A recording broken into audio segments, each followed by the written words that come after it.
한 남자가 갑자기 쓰러져서 수술을 받았다고 합니다. 그런데 깨어나서 보니까 원불교 정녀들이 간병을 해주는 원광대학교 병원에 입원해 있었던 것입니다. 건강이 어느 정도 회복될 무렵에 이 원무과 정녀가 치료비를 어떻게 지불하시겠습니까? 라고 묻자 이 수술 받는 사람이 저는 돈이 한 푼도 없는데요 라고 대답을 했대요. 그래서 정녀가 그러면 도움을 청할 만한 친척은 없습니까? 라고 묻자 일가 친척이 있긴 한데 시집 못 간 누나 하나가 있습니다. 근데 그 누나는 산본에 있는 원불교당 정녀입니다 라고 대답을 했어요. 그러자 이분이 막 버럭 화를 내면서 아니요, 정녀는 시집 못 간 여자가 아니라 부처님과 결혼한 여자입니다 라고 말을 하는 거예요. 그러자 이 남자가 그러면 이 병원비는 우리 매형에게 청구해 주시길 바랍니다 라고 말을 했답니다. 웃으면 삽시다. 웃으면 복이 옵니다, 여러분. 한번 크게 웃어보세요. 네, 웃으면 복이 와요. 사람은 누구나 이 관심사라는 게 있습니다. 어떤 사람은 이 교육에 관심이 있고, 어떤 사람은 정치, 어떤 사람은 돈, 어떤 사람은 영화, 스포츠, 또 여행, 요리하는 거, 또 어떤 사람은 관심사가 결혼인 거예요. 언제 결혼하지? 또 종교가 관심사 있는 사람이 있고요. 여러분의 관심사는 무엇입니까? 내 인생에 있어서 가장 중요한 것은 무엇이라고 생각하십니까? 사람은 자기가 중요하다고 생각하는 일에 많은 것을 투자합니다. 시간도, 돈도, 열정도 다 투자하거든요. 오늘 본문에는 한 사람이 등장합니다. 그는 큰 부자라고 오늘 마가복음에서는 소개하고 있고요. 마태복음에서는요, 이 한 사람을 젊은이, 청년이라고 소개합니다. 마태복음 19장 22절 말씀 다 같이 보면 그러나 그 젊은이는 이 말씀을 듣고 근심하면서 떠나갔다. 그에게는 재산이 많았기 때문이다 라고 소개하고 있어요. 자, 그리고 누가복음에서는요, 그를 뭐라고 소개하고 있느냐면 지도자로 소개하고 있습니다. 누가복음 18장 18절 말씀에 보면 어떤 지도자가 예수께 물었다 하면서 지도자라고 또 소개하고 있어요. 자, 이 이야기는 마태복음, 마가복음, 누가복음에 걸쳐서 전부 소개하고 있어요. 그만큼 내용이 굉장히 중요하다는 것을 우리가 알 수가 있습니다. 자, 이 청년이 어떻게 해서 부자가 되었는지는 알 수 없지만 어쨌든 그는 큰 부자라는 거예요. 큰 부자. 이게 오늘 이야기의 배경입니다. 자, 이 부자 청년이 예수님께서 길을 떠나시려고 할 때에 예수님께 달려와서 예수님 앞에 무릎을 꿇습니다. 자, 이 말씀의 이 장면의 배경이 도는 것은 어디예요? 1절 말씀에 보면 요단강 건너편이라고 기록하고 있어요. 요단강 건너편. 마가복음 10장 1절. 예수께서 거기에서 떠나 유대 지방으로 가셨다. 요단강 건너편으로 가셨다. 무리가 다시 예수께로 모이더니 그는 늘 하시던 대로 그들을 가르치셨다. 참, 이 말씀의 배경이 어디예요? 요단강 건너편이죠. 자, 갈릴리에서 유대 지방으로 오셔서 요단강 건너편에 계셨을 때 일어났던 사건입니다. 자, 요단강 건너편이라고 하면 어디일까요? 도대체 요단강 건너편은 어디일까요? 여리고 근처일 거예요. 여리고 근처. 여리고는 아니고, 왜? 이 말씀 다음에 나오는 사건이 뭐냐면 여리고로 들어가서 소경 바디메오의 눈을 고친 사건, 또 삭개오를 만난 사건이 그 다음에 등장하거든요. 그러니까 여리고 근처예요. 자, 갈릴리에서 이 요단강 줄기를 타고 여리고까지 오는데 139km입니다. 한 번도 안 쉬고 걸어오면요 28시간 걸리고요. 차로 이동하면 2시간 걸립니다. 자, 그래서 한번 구글 지도를 한번 보시도록 하겠습니다. 자, 갈릴리에서부터 제가 출발하겠습니다. 걸어서 갑니다. 걸어서 139km, 걸어서 28시간, 차로 2시간 걸쳐서. 자, 여리고까지 거의 도착했네요. 요단강 맞은편 여리고에 들어왔습니다. 그런데 예수님은 여리고에 들어오지 않고 여리고 근처에 있는 마을에서 이 말씀을 나누고 있는 거예요. 자, 어딘지 아시겠죠? 요단강 건너편입니다. 자, 이곳에서 예수님이 아직 여리고에 들어가기 전 요단강 건너편에서 가르치실 때 두 가지 사건이 있었죠. 뭐였습니까? 하나는 바리새인들이 찾아와서 예수님을 시험하려고 뭐에 대해 질문합니까? 이혼해도 됩니까? 이혼에 관한 질문이 있었고요. 또 한 사건이 있었습니다. 사람들이 어린아이를 데리고 와서 예수님께 데리고 와서 예수님께서 쓰다듬어 주시기를 바랬지만 제자들이 뭐였어요? 그들을 꾸짖은 사건. 그래서 예수님은 오히려 그 제자들을 더 꾸짖으시면서 하나님의 나라는 이 어린아이와 같지 않고서는 결코 하나님의 나라를 받아들이지 않는 자들은 하나님 나라에 들어갈 수 없다라고 말씀하셨어요. 그러니까 하나님 나라는 아무나 갈 수 있다 없다? 없다라고 말하고 있습니다. 누구라 할지라도, 제자라 할지라도 들어갈 수 없다라는 거예요. 제자라 할지라도 순수한 믿음을 잃어버리면 결코 들어갈 수 없다라는 것이 예수님의 말씀인 거예요. 주여 주여 한다고 해서 천국 가는 것이 아니라는 것입니다. 선지자 노릇하고 주의 이름으로 능력도 행하고 직분을 가지고 있다 할지라도, 목사, 장로, 교사, 집사 뭐라 할지라도 하나님께서 원하시는 뜻대로 하지 않는 자는 절대로 하나님 나라에 들어갈 수 없다라고 말씀하시는 거예요. 자, 그리고 이 말씀을 마치고 그 도시를 떠나서 어디로? 여리고로 가시는 거예요. 여리고로 가시려고. 그리고 예루살렘으로 올라가시는 길이니까 그리고 여리고로 들어가시려고 하실 때에 부자 청년이 예수님께 달려와서 예수님 앞에 무릎을 꿇고 예수님께 묻는 장면이 오늘 말씀이에요. 자, 이 청년은 뭔가 굉장히 다급했던 것 같아요.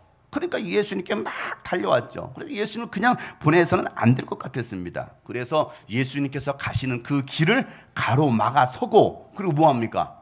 무릎을 꿇고 예수님께 뭔가를 질문하고 있습니다. 자, 이 모습을 거기에 있는 모인 사람들이 다 지켜보고 있습니다. 여러분, 무릎을 꿇은 사람이 누구예요? 이 마을의 부자이고 또 누구입니까? 청년이면서 또 성경에서는 뭐라고 표현하고 있어요? 그를 지도자라고 말하고 있습니다. 이 마을의 부자이고 지도자 청년이에요. 이 정도 되면 여러분 뭐 이준석 대표 정도일까요? 청년이고 부자입니다.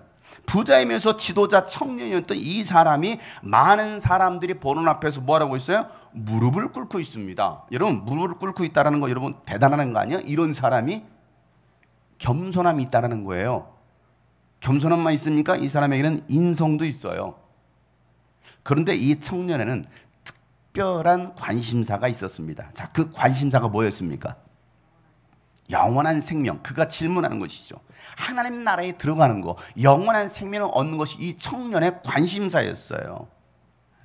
이게 예수님께 한 질문이었잖아요. 자, 오늘 17절 말씀을 보세요.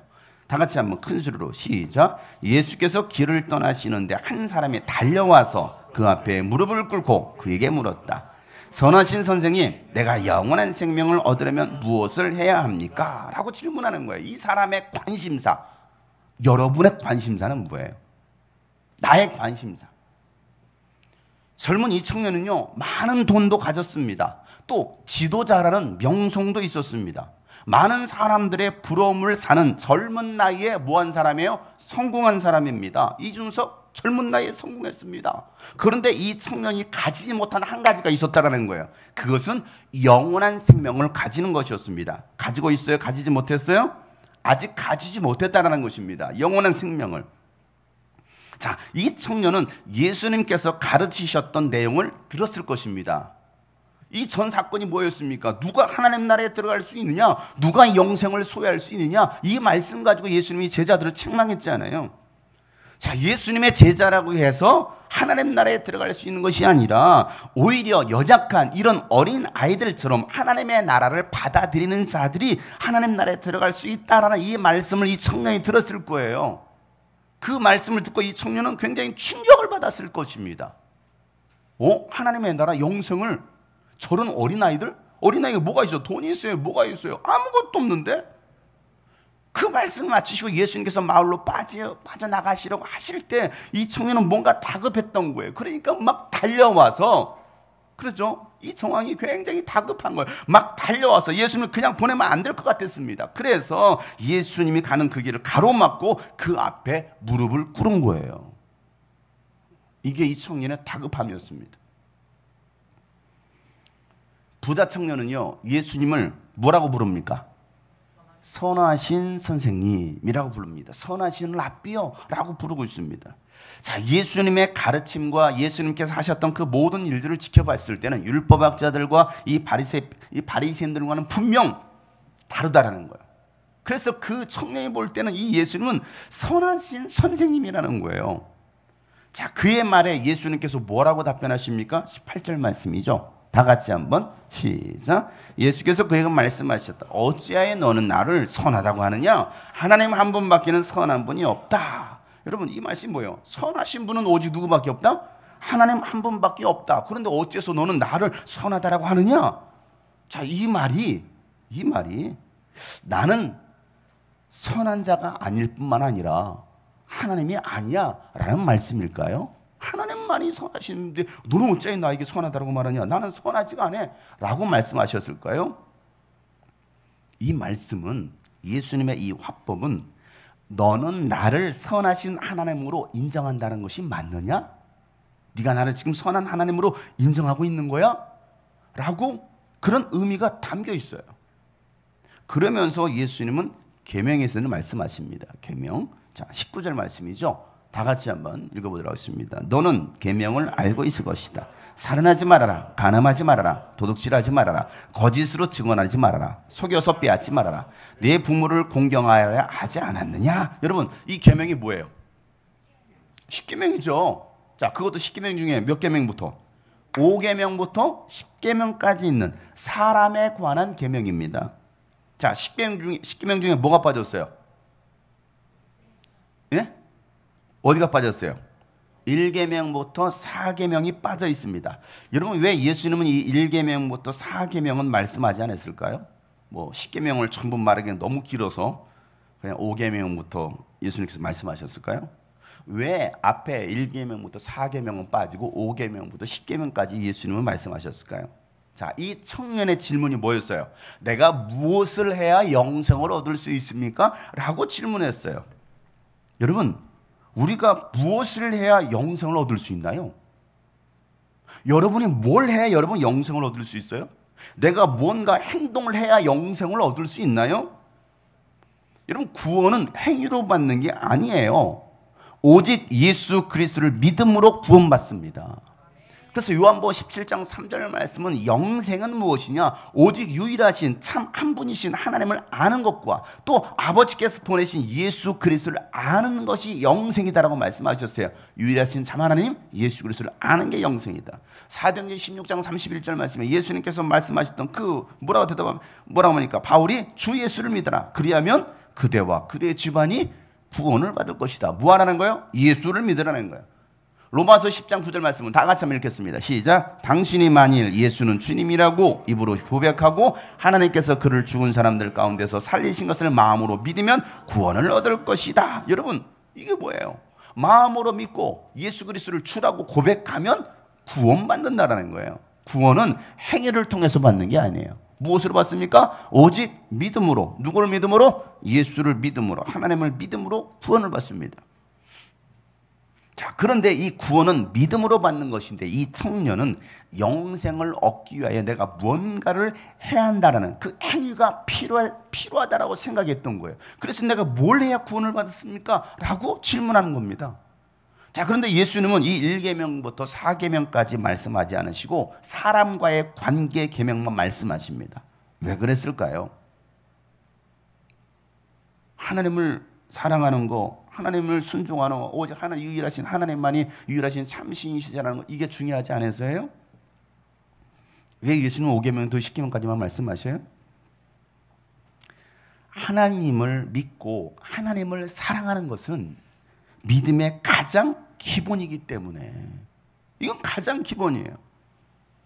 그렇게 믿는 자들이 사람을 사랑할 수 있다라고 말씀하시죠. 그러니까 이미 예수님의 말씀에는 전제가 깔려 있는 거예요. 누가 하나님을 사랑해? 그러면 이와 같이 하는 거야? 라고 말씀하시는 것이죠. 여러분, 한 율법자가 예수님께 찾아와서 예수님을 시험하시려고 어느 계명이 큽니까? 라는 질문을 하죠. 그러자 예수님께서 뭐라고 말씀하십니까? 첫째 드린 계명은 하나님을 사랑하는 것이고 둘째는 이것과 같은데 이웃을 내 몸과 같이 사랑하라 라고 예수님께서 이 율법을 정리해 주십니다. 율법을. 그러니까 첫째 되는 계명이나 둘째 되는 계명이나 똑같다라는 거예요. 자, 마태복음 22장 36절부터 40절 말씀인데요. 다 같이 한번 읽어보도록 하겠습니다. 시작. 선생님, 율법 가운데 어느 계명이 중요합니까? 예수께서 그에 말씀하셨다. 내 마음을 다하고 내 목숨을 다하고 내 뜻을 다하여 주 너의 하나님을 사랑하여라 하였으니 이것이 가장 중요하고 으뜸가는 계명이다. 둘째 계명도 이것과 같은데 네 이웃을 내 몸과 같이 사랑하여라 한 것이다. 이 두 계명에 온 율법과 예언서의 본 뜻이 달려있다. 율법에서 뭐가 중요합니까? 야, 첫째 되는 계명 있잖아요. 하나님을 사랑하는 마음과 뜻과 성품과 목숨을 다 하나님을 사랑하고, 이게 정말 중요한 계명이야. 가장 으뜸되는 계명이야. 그런데 둘째 계명도, 첫째 계명은 1계명부터 4계명, 둘째 계명은 5계명부터 10계명. 이 둘째 계명도 이것과 같아. 앞에 있는 것과 같아 라고 말씀하시는 거예요. 그러니까 첫째 되는 계명이나 둘째 되는 계명이나 똑같다. 하나님을 사랑한다고 하면서 이웃을 사랑하지 않을 수 없다라는 거예요. 이웃을 사랑한다고 하면서 하나님을 사랑하지 않을 수가 없다라는 거예요. 뭘 떼놓고서 설명할 수가 없다라는 것이죠. 하나님을 사랑한다면 이웃을 사랑해야 된다는 거예요. 그런 자들이 영생을 얻고 하나님 나라에 들어갈 수 있다라고 예수님께서 말씀하시자 그 청년이 대답하기를 저는 어려서부터 이 계명을 다 지켰습니다 라고 대답합니다. 어려서부터 철저하게 율법을 지키면서 살았던 청년이었습니다. 여러분, 이 정도면 더 대단한 거 아니에요? 이 정도면 여러분들도 이렇게 대답하시죠. 예수 믿고 난 이후로 저는 철저하게 하나님의 말씀대로 살았습니다. 대단한 청년입니다. 생각해 보세요. 부자 청년이고요, 지도자입니다. 율법까지 다 완벽하게 지켰던 완벽남. 이만한 남자 우리 교회에 없을까요? 자매들이요, 이런 남자를 찾아보세요. 자, 이 청년의 말을 들은 예수님의 반응은요 굉장히 흥미롭습니다. 예수님의 반응. 자, 21절을 보세요. 어떻게 예수님 반응하시는지 다 같이 시작. 예수께서 그를 눈여겨보시고 사랑스럽게 여기셨다. 그리고 그에게 말씀하셨다. 너에게는 한 가지 부족한 것이 있다. 가서 네가 가진 것을 다 팔아서 가난한 사람들에게 주어라. 그리하면 네가 하늘에서 보화를 차지하게 될 것이다. 그리고 와서 나를 따라라. 여러분, 예수님이 아이고 교만한 게 책망하시는 게 아니에요. 예수님께서 그 청년을 어떻게 보십니까? 눈여겨보시는 거예요. 우리 준성 형제를 눈여겨보시고 그 다음에 사랑스럽게 여기시는 거예요. 자, 이 장면 눈여겨보시고 사랑스럽게, 야, 정말 마음에 든다. 우리 준성 형제 참 마음에 들어.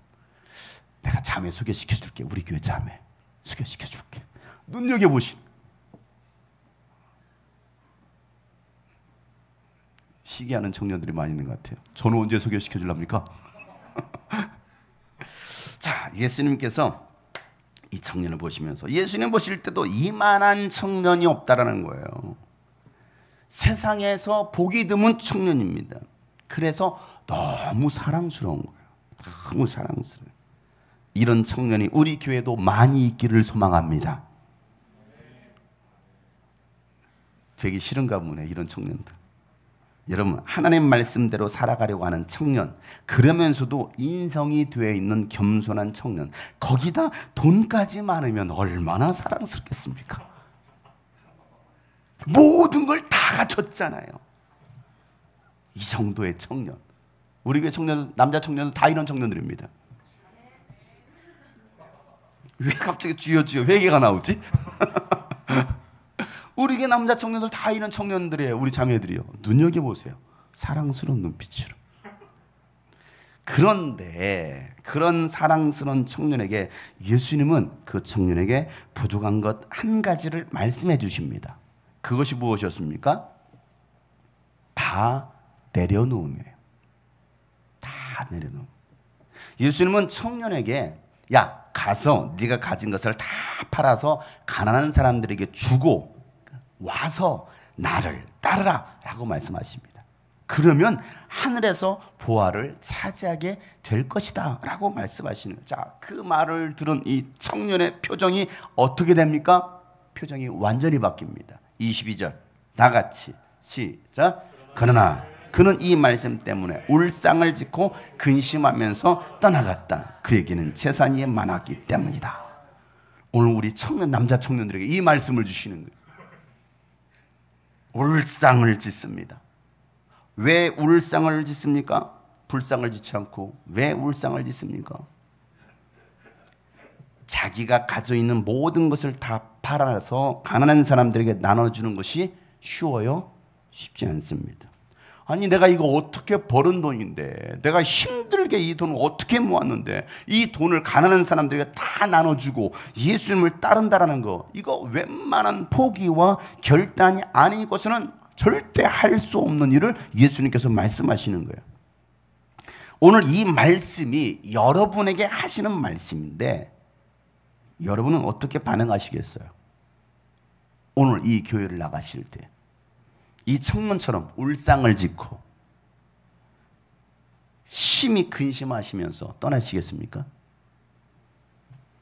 이 청년이 많은 것을 가졌지만 부족한 한 가지가 무엇이었습니까? 다 내려놓는 거예요. 다 내려놓는 거. 그리고 예수님을 따르는 것입니다. 여러분 근심하지 않을 수 없어요. 다 내려놓고 예수님을 따르면 내 인생은 어떻게 되는 거지? 우리가 쉽게 생각하지 않습니까? 나의 미래는 어떻게 되는 거지? 나는 뭘 먹고 살지? 그동안 내가 싸웠던, 내가 이렇게 힘들게 싸웠던 스펙은 도대체 뭐가 되는 것이지? 학위는 뭐가 되고, 이렇게 하는 게 과연 맞나? 이거 너무 목사님 극단적으로 말씀하시는 거 아니에요? 오늘 예수님이 이 청년에게 굉장히 극단적으로 말씀하시는 거 아닙니까? 다 버리고 나를 따르라? 꼭 신앙생활은 그렇게 해야 합니까? 라고 여러분 생각하지 않겠습니까? 오늘 이 말씀을 들으면서 과연 이렇게 하는 게 맞나? 가족들이 정신 나갔다고 할 텐데, 내 형제 부모들이 아니 교회에 빠져서 미쳤다고 할 텐데, 너 미쳤어, 과연 어떻게 하는 것이 옳은 것이지? 라고 심히 고민을 하다가 예수님 따르는 것을 선택하지 않고 결국 그는 뭘 선택합니까? 예수님을 떠나는 것을 선택합니다. 왜요? 가진 것이 너무 많았던 거예요. 가진 것이 없으면요 예수님을 따르는 것이 좀 더 쉬웠을지 몰라요. 어차피 없는데 뭐. 어차피 없는데. 그런데 있는 사람은요 다 버리고 따르는 것이 결코 쉬운 행동이 아니라는 거예요. 여러분에게 있는 건 뭐예요? 여러분이 가진 것은 무엇입니까? 돈, 뭐 가족, 친구, 학위, 직장, 나의 꿈, 나의 취미, 나의 인생 계획, 때로는 자존심, 내 삶의 안정감, 내가 가장 소중하게 여기는 것, 그것을 내려놓을 수 있겠느냐는 거예요. 그리고 예수님을 따를 수 있습니까? 라고 오늘 예수님이 말씀하시는데 여러분 어떻게 하시겠어요? 예수님은 이 청년의 질문, 내가 무엇을 해야 영생을 얻을 수 있습니까? 라는 질문에 나를 믿어라 라고 말씀하시지 않으셨어요. 나를 믿고 따라와, 이게 아니었습니다. 너에게 있어서 가장 귀한 것을 다 내려놓고 나를 따르라 라고 말씀하십니다. 왜요? 예수님을 따르는 자가 영생을 얻을 수 있다는 거예요. 모든 것을 내리고 버려놓고 예수님을 따르는 자, 행위로 계명을 지킨다고 해서 영생을 얻을 수 있는 것이 아니라 언제든지 모든 것을 다 내려놓을 수 있어야 된다는 것입니다. 이 순간에도 여러분 11조를 하고 안 하고의 문제가 아니에요. 어째짜게 그 11조 가지고 자꾸 싸우려고 하지 마세요. 11조가 문제가 아닙니다, 여러분. 그럼 모든 것은 다 주님의 것입니다. 내가 가지고 있는 모든 것 주님의 것이에요. 뭐 그까지 그 얼마 되지 않는 11조 가지고 여러분 한 해 만에 그걸로 여러분 째짜게 싸웁니까? 이 청년은요 울상을 짓고 근심하면서 예수님을 떠납니다. 누가복음에서는요 근심에 사로잡힌 그를 보셨다라고 기록하고 있거든요. 누가복음 18장 24절 말씀에 뭐 지난 장세호 목사님 말씀을 기억해 보면 그 말씀이 떠오를 것입니다. 24절 말씀이에요. 다 같이 한번 시작. 예수께서는 그가 근심에 사로잡힌 것을 보시고 말씀하셨다. 재물을 가진 사람이 하나님 나라에 들어가기는 참으로 어렵다. 자, 마태복음과 마가복음에서는 울상을 짓고 근심하면서 떠났다라고 기록하고 있는데 누가복음에서는 그가 근심에 사로잡힌 것을 보시고 예수님이 말씀하셨다라고 기록하고 있습니다. 여러분, 부자 청년은 떠난 게 맞아요. 떠난 게 맞습니다. 자, 그럼 이 누가복음에서 표현하고 있는 이 말씀은 뭡니까? 근심하며 떠난 그를 보시면서 말씀하시는 장면이 이 장면인 거예요. 야, 재물을 가진 사람이 하나님 나라에 들어가는 것은 참으로 어려워. 부자가 하나님 나라에 들어가는 것보다 낙타가 바늘귀로 들어가는 것이 더 쉽다. 자, 이 말씀은 지금 그럼 누구 들으라고 하신 말씀이에요? 자, 부자 청년 들으라고 하신 말씀이에요? 아닙니다. 거기에 모인 사람들 들으라고 하신 말씀? 제자들 들으라고 하신 말씀이에요. 제자들 들으라는 거예요. 자, 마가복음 10장 오늘 본문에 23절부터 25절 말씀이죠. 다 같이 한번 시작. 예수께서 둘러보시고 제자들에게 말씀하셨다. 재산을 가진 사람은 하나님의 나라에 들어가기가 참으로 어렵다. 제자들은 그의 말씀에 놀랐다. 예수께서 다시 그들에게 말씀하셨다. 이 사람들아, 하나님의 나라에 들어가기는 참으로 어렵다. 부자가 하나님 나라에 들어가는 것보다 낙타가 바늘귀로 들어가는 것이 더 쉽다라고 말씀하시는 거예요. 지금 누구에게 하시는 말씀이에요? 제자들 들으라고. 근심하여 울상을 지고 떠난 그 뒷모습을 보시면서 제자에게 말씀하시는 거예요. 제자들에게. 여러분, 낙타가 바늘귀로 들어가는 것이 가능합니까? 불가능합니다. 그런데 부자가 하나님 나라에 들어가는 것보다 낙타가 바늘귀로 지나가는 것이 더 쉽다라는 거예요. 그러면 이게 들어갈 수 있다라는 거, 없다라는 거. 자, 이것은 과장법입니다. 과장법이지만 그만큼 부자는 하나님 나라에 들어가는 것이 어렵다라고 말씀하시네요. 못 들어간다는 게 아니에요. 어렵다라고 말씀하신 거예요. 왜? 하나님보다도 돈을 더 사랑하기 때문인 거예요. 너가 지금 뭘 더 사랑해? 라고 물는 것이에요. 우리가 묻는 거, 너 지금 뭘 더 사랑하니? 제자들은요, 예수님이 이 말씀을 듣고서 놀라면서 그러면 도대체 누가 구원받을 수 있습니까? 라고 질문하죠. 그러자 예수님은요, 야, 사람은 불가능하지만 하나님은 모든 것이 가능하다라고 말씀하셔요. 27절이에요.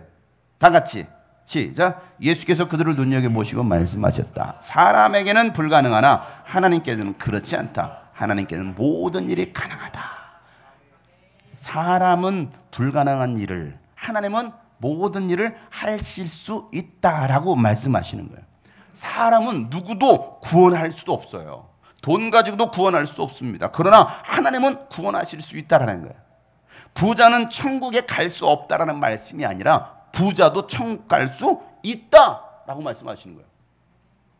부자도 천국 갈 수 있다. 그런데 쉽다, 어렵다? 그런데 어렵다. 그런데 말이야, 부자도 천국 들어가게 할 수 있다니까 라고 말씀하시는 거예요. 뭐 할 때요? 뭐 할 때? 뭐 할 때? 그렇죠. 다 내려놓고 다 버리고 주를 따를 때에 하나님 나라에 들어가게 할 수 있다라고 말씀하시는 거예요. 자, 이 말을 들었던 베드로가 한마디 더 합니다. 오늘 제자들이 두 번 놀라거든요. 더 놀라면서. 그러고 나서 베드로가 이 말을 듣고 나서 이렇게 말합니다. 28절 말씀. 다 같이 시작. 베드로가 예수께 말씀드렸다. 보십시오. 우리는 모든 것을 버리고 예수님을 따라왔습니다. 이게 베드로의 말. 예수님, 우리를 보세요. 우리는 모든 것을 버리고 예수님을 따라왔습니다. 이 베드로의 당당함. 베드로는 늘 뭔가 할 말이 있으면요, 굉장히 큰 소리를 뻥뻥 칩니다. 예수님, 우리 다 버리고 예수님 따라왔잖아요. 진짜 다 버리고 따라갔잖아요. 그죠? 모든 것을 다 버리고 예수님을 따라갔으니까. 그러니 베드로는 이 말이 무슨 말이에요? 우리는 당연히 영원한 생명을 소유할 수 있는 것이죠? 라고 말하는 거예요. 이 전 사건에서 뭐라고 했는데? 너희들이라고 제자들이라고 천국 갈 수 있는 게 아니야 라고 했는데, 오늘 이 말씀 듣고 나서 다시 정리를 한 거예요, 베드로가. 아, 그래, 우리 모든 걸 다 버리고 따라왔으니까 우리는 당연히 천국 갈 수 있는 것이죠 하면서 자랑스럽게, 아주 자랑스럽게 우리는 모든 걸 다 버리고 따라왔습니다. 우쭐대는 거예요. 우쭐대면서. 자, 그러자 예수님께서 뭐라고 말씀하십니까? 이 말을 들은 예수님, 29절 30절 중요한 말씀입니다. 시작. 예수께서 말씀하셨다. 내가 진정으로 내게 말한다. 나를 위하여 또 복음을 위하여 집이나 형제자매나 어머니나 아버지나 자녀나 논밭을 버린 사람은 지금 이 세상에서는 받게도 받겠지만 집과 형제와 자매와 어머니와 자녀와 논밭을 100배나 받을 것이고 오는 세상에서는 영원한 생명을 받을 것이다. 이 말씀을 정리하면 예수님은 나를 위하여, 예수님을 위하여, 또 복음을 위하여 사랑하는 가족들이나 논밭을 버린 사람은 세 가지를 받을 것이다. 이런 말, 세 가지를 받을 것이다. 먼저는 이 세상에서 박해를 받는다. 예수님을 따라가면 핍박을 받는다라는 거예요. 여러분이 예수님을 정말 따라가면 어려움을 당할 거라는 거예요. 가족들로부터 미쳤다라는 말을 들을 수도 있습니다. 세상에서 왕따를 당할 수도 있습니다. 아니, 예수님을 믿었더니 좋은 일이 생기는 것이 아니라 오히려 어려움이 생기네? 네, 그럴 수 있어요. 그러나 그것으로 끝나지 않아요. 박해로 끝나면 얼마나 좀 힘들겠습니까? 두 번째, 집과 형제와 자매와 어머니와 자녀와 논밭을 100배나 받을 것이다 라고 말씀하십니다. 여러분, 집을 버렸는데 뭐가 생겼어요? 집백차가 생긴 거예요. 가족을 버렸는데 가족이 생긴다라는 거예요. 논밭을 버렸는데 다시 받겠다라는 거예요. 그것도 몇 배로? 100배로 받겠다라는 거예요. 여러분, 이게 어떻게 가능합니까? 새엄마가 100명이 생겼어요. 100배로 주신다고 했으니까. 아니에요? 맞아요. 예수님을 따랐더니 예수님 안에서 만난 영적 가족 공동체가 생긴 거예요. 내 믿음의 가족들은 나를 인정하지 않고 나를 버렸지만, 아니, 믿음의 새로운 영적 가족이 생겼네. 누가 나의 형제요 나의 어머니냐? 예수님의 말씀대로, 하나님의 말씀대로 뜻대로 순종하는 자가 나의 형제요 내 부모다 라고 말씀하신 것처럼, 여러분, 우리에게는 새로운 영적 믿음의 형제 자매가 생겼습니다. 그것도 100배나 생긴 거예요. 대가족을 이룬 거예요. 논밭도 하나를 내놨는데 100배로 다시 돌려주시겠다고 말씀하시는 거예요. 내가 심은 것 그 이상으로 30배, 60배, 100배로 채워주시는 하나님이십니다. 심은 대로 거두게 하시는 하나님이십니다. 여러분, 이런 100배의 복이 여러분 가운데 임하기를 축복합니다. 이 믿음이 없으면 하나님께 다 드리지 못해요. 아까도 말씀드린 것처럼 11조 아까워서 못하는 거예요. 헌금 아까워서 못하는 거예요. 헌신 힘들어서 못합니다. 믿음이 없으니까 울상을 짓고 근심하고 교회를 떠나는 거예요. 이런 시국에 핑계 대면서 교회 안 다니는 거예요. 이렇게 확진자가 1,400명, 1,600명 나오는데 무슨 대면 예배야? 계속해서 우리는 그런 변명과 핑계를 냅니다.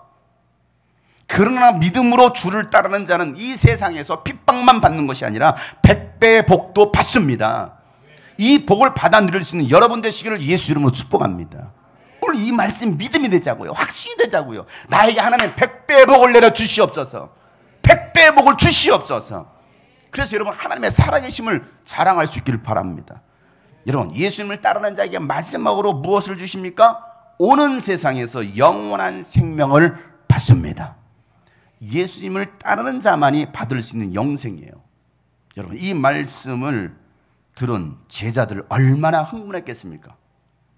얼마나 좋았겠습니까? 그런데 예수님께서 마지막으로 한 말씀을 통하십니다. 31절이에요.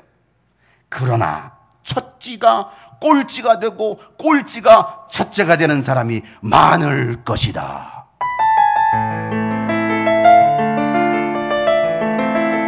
급반전, 인생 극장과 같은 급반전의 말씀. 너희들이 다 나를 버리고 나를 따르는 제자라고 해서 당연히 천국 갈 수 있는 것이 아니다. 첫째가 꼴찌가 되고 꼴찌가 첫째가 되는 사람이 많을 것이다. 다음 주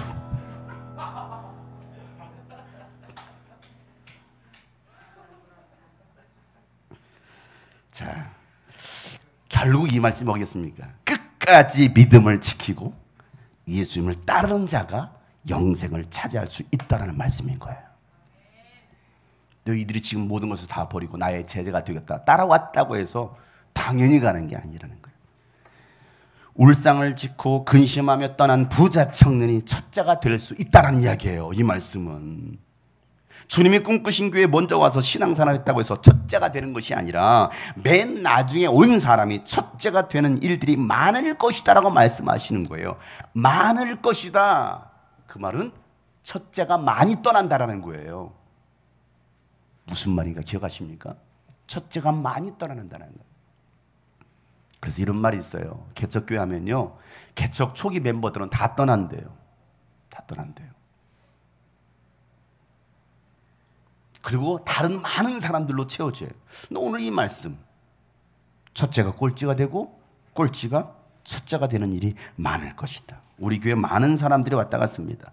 처음부터 지금까지 남아있는 분도 계시고요, 또 중간에 떠난 분도 계십니다. 여러분, 얼마나 오래 있었느냐보다 중요한 것은요, 지금 내가 어떤 모습으로 주님을 따르고 있느냐가 중요하다는 것입니다. 첫째 되었다라고 자랑하지 말고, 또 꼴찌라고 낙심하지 말고, 지금 있는 자리에서 믿음으로 주를 따르는 여러분 되시기를 축복합니다. 그래서 영원한 생명을 소유하시기를 주의 이름으로 축복합니다. 말씀의 결론입니다. 여러분에게 있어서 부족한 한 가지가 무엇입니까? 내려놓아야 될 그 한 가지가 무엇입니까? 무엇을 내려놔야 돼요? 내려놓지 않고서는요, 결코 우리는 주님을 따를 수 없습니다. 주님을 따르지 않는 사람은요, 영원한 생명을 소유할 수 없고요, 하나님 나라에 들어갈 수가 없습니다. 천국을 소망하는 여러분, 핍박과 고난이 와도 끝까지 첫째로 남아있을 수 있기를 바랍니다. 나태하거나 안주하거나 심히 고민하고 갈등하다 근심하면서 뒤돌아가는 사람이 아니라 즐거움으로 주를 따를 수 있는 여러분 되시기를 주 이름으로 축복합니다. 그렇게 따르는 자들에게 이 세상에서 100배로 채워주실 것입니다. 또 오는 세상에서는 영생을 소유하실 것입니다.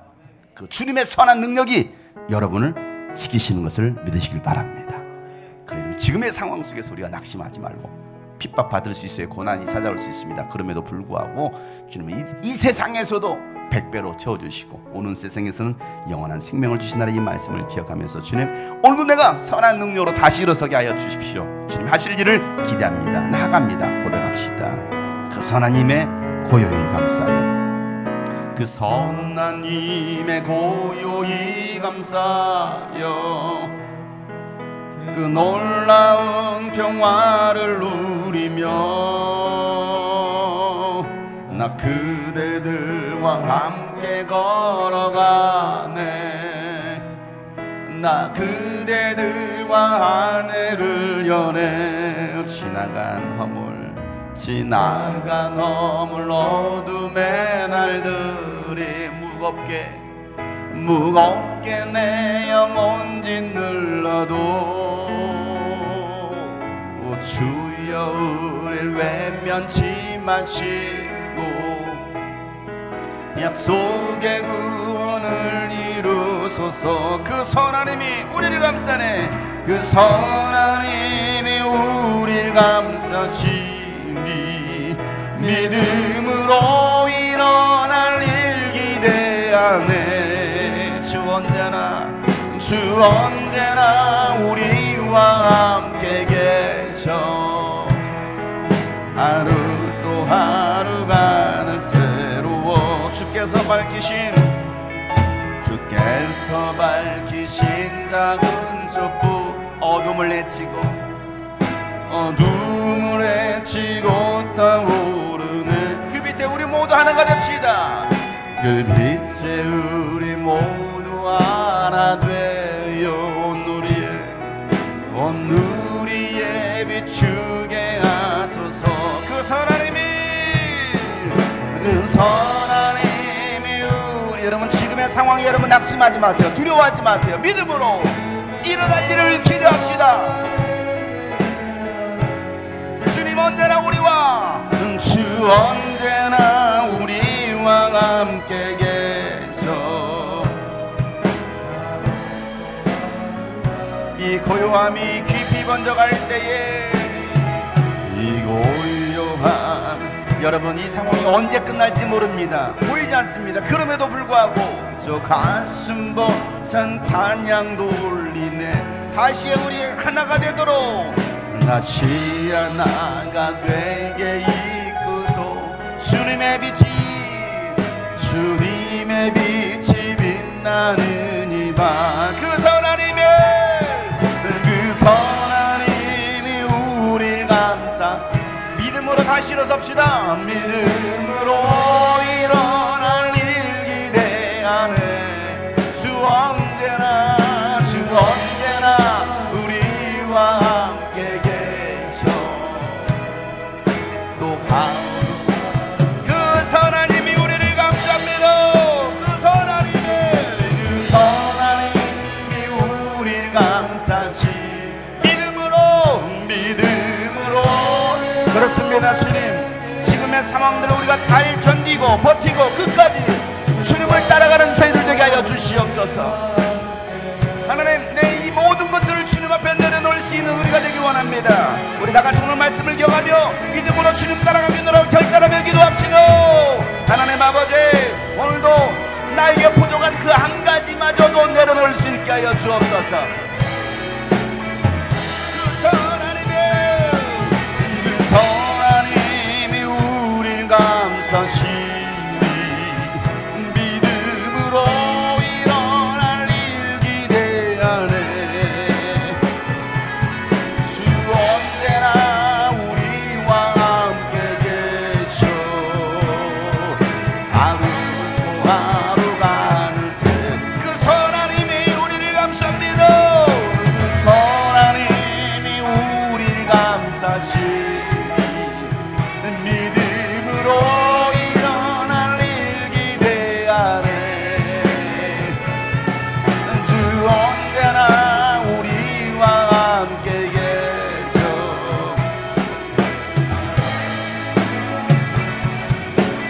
선하님의 고요히 감사여. 그 선하님의 고요히 감사여. 그 놀라운 평화를, 그 놀라운 평화 여러분 가운데 주의 평강이 있기를 축복합니다. 나 그대들과 함께 걸어가. 우리는 믿음의 한 형제 자매 가족이 생겼습니다. 믿음의 공동체가 생겼습니다. 지나간 허물 어둠의 날들에, 지나간 허물 어둠의 날들 무겁게 여러분 이제 낙심하지 마세요. 두려워하지 마세요. 좌절하지 마세요. 주님이 여러분과 함께 하십니다. 오 주여 우릴 외면치 마시. 약속의 구원을 이루 그 선하님이 우릴 감쌉니다. 그 선하님이 우릴 감싸시. 믿음으로 일어날 일 기대하네. 주 언제나 우리와 함께 계셔. 또 하루하루가 새로워. 주께서 밝히신 작은 촛불이 어둠을 헤치고 타오르네. 그 빛이 우리 모두 하나 됩시다. 그 빛이 우리 모두가 온누리에 비춥시다. 이 고요함이 깊이 번져갈 때에, 이 고요함이 깊이 번져가 저 가슴 벅찬 찬양 올리며 다시 하나가 되어 다시 하나가 되게 끄소서. 당신의 빛이 빛나는 이 밤. 그 선하님이 우릴 감싸시. 믿음으로 일어날 일 기대. 여러분 믿음으로 일어날 일들을 기대하세요. 여러분의 삶에 하나님께서 이 세상에서 100배 복을 주시도록 주님을 따릅시다. 그 선한 힘이 우리를 감쌉니다. 그 선하님이 우리를 감싸시. 믿음으로 일어날 일 기대하네.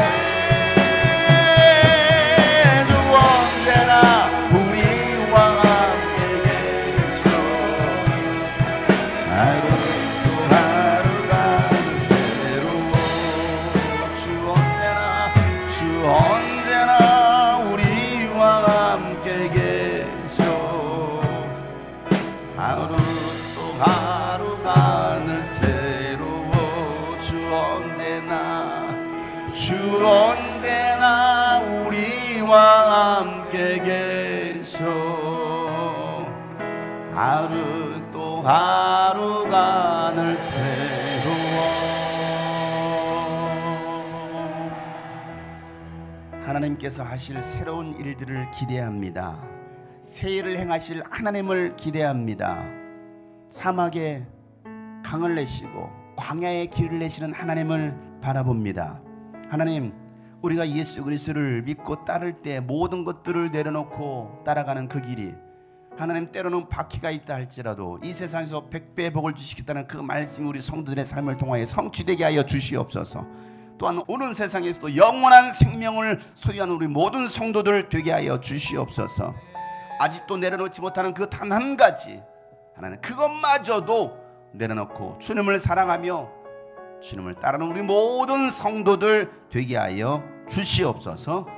이제는 우리 구주 예수 그리스도의 은혜와 하나님 아버지의 놀랍고도 지극하신 사랑과 성령님의 감화 감동 교통 충만하심이 오늘 말씀 붙들고 모든 것들을 다 내려놓고서라도 주님을 따르기로 결단하는 모든 하나님의 사람들 머리 위에 이제로부터 영원토록 함께 하시기를 간절히 축복하며 기도하옵나이다. 아멘.